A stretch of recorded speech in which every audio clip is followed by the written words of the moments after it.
লিপিৰ পৰিচয় আৰু সংজ্ঞা একম অধ্যায়।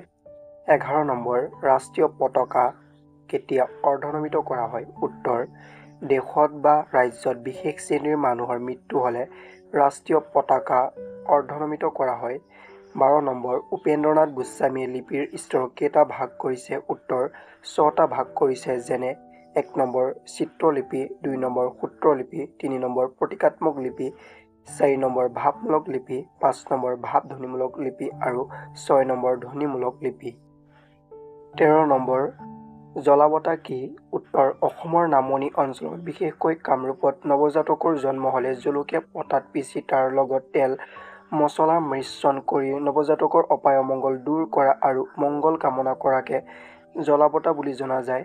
14 নম্বৰ জিমছ অফ চাইনিজ লিটাৰেচাৰৰ লেখক কোন? উত্তৰ: জিমছ অফ চাইনিজ লিটাৰেচাৰৰ লেখক হ'ল এইচ. গিলেছ। 15 নম্বৰ ভাৱলিপিৰ 8 নং ছবিটোৱে কি বুজাইছে? উত্তৰ: ভাৱলিপিৰ 8 নং ছবিটোৱে প্ৰেচিডেণ্ট বুজাইছে।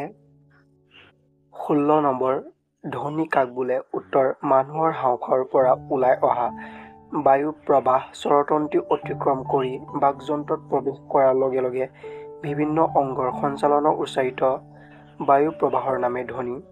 17 নম্বৰ ভাষাৰ ক্ষুদ্ৰতম একক কি? উত্তৰ: ভাষাৰ ক্ষুদ্ৰতম একক হ'ল ধ্বনি।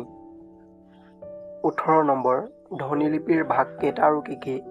উত্তৰ: ধ্বনিলিপিৰ ভাগ 2টা। যেনে 1 নম্বৰ অক্ষৰাত্মক বা অক্ষৰ লিপি, 2 নম্বৰ বৰ্ণনাত্মক বা বৰ্ণলিপি। 19 নম্বৰ অক্ষৰ কি?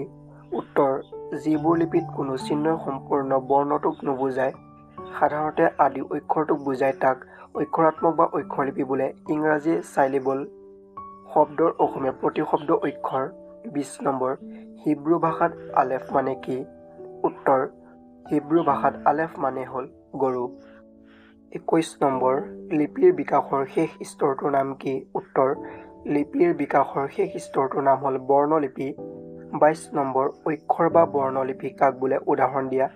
উত্তৰ: যিবিলাক লিপিত অক্ষৰ বা বৰ্ণ থাকে তাকে অক্ষৰ বা বৰ্ণলিপি বোলে। যেনে ৰোমান লিপি, অসমীয়া লিপি। 23 নম্বৰ বৰ্ণবিহীন লিপি কাক বোলে? উদাহৰণ দিয়া। উত্তৰ: যিবিলাক লিপিত অক্ষৰ বা বৰ্ণ নাথাকে তাকে বৰ্ণবিহীন লিপি বোলে। যেনে চীনা বা বানমুখ লিপি। 24 নম্বৰ বিশ্বৰ প্ৰাচীনতম লিপিবিধৰ নাম কি?